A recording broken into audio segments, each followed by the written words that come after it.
துளசி, என்ன இது? என்னம்மா சொல்ற? ஒண்ணுமே புரியலையே. ஆமாமா, நானே இதை வச்சுக்கிறதா இல்ல தூக்கி போடுறதான்னு குழம்பி போயிருக்கேன்மா. என்ன சுத்தி 1000 கேள்வி சுத்திக்கிட்டே இருக்கம்மா. என்னால இதுக்கெல்லாம் விட கண்டுபிடிக்க முடியல. எனக்கு கல்யாணமே வேண்டாம், எனக்கு தியா மட்டும் போதும் நான் வாழ்ந்துட்டு இருந்தேன்மா. நீங்க எல்லாரும் சொன்னதுனாலதான் நான் நிச்சயத்துக்கே ஒத்துக்கிட்டேன்.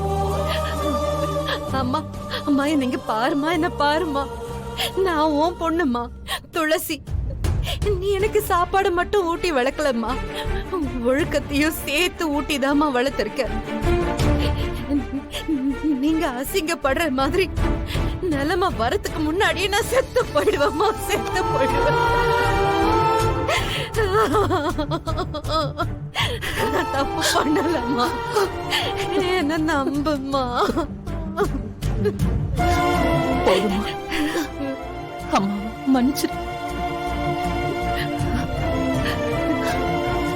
மன்னிச்சிரு துளசி. அம்மா, என் பொண்ணு தாலியும் கழுத்துமா வந்து நிக்கும் போது வேற எப்படி யோசிக்கிறதுன்னு எனக்கு தெரியல.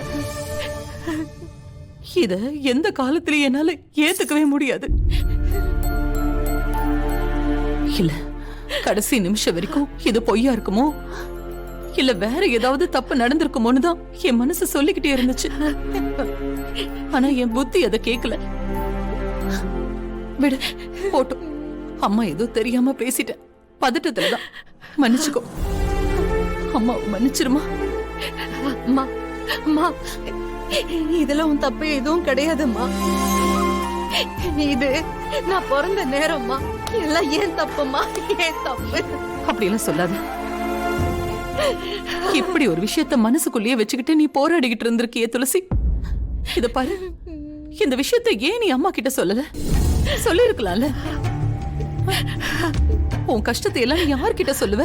அம்மா கிட்ட தானே இது வரைக்கும் எல்லாத்தையும் சொல்லியிருக்க. எல்லா நேரத்திலயும் நான் உன் கூட தானே நின்ன. அப்படி இருக்கிறப்ப இந்த விஷயத்த மட்டும் ஏன் அம்மா கிட்ட சொல்லல? எனக்கு என்ன சொல்றதுன்னே தெரியலம்மா.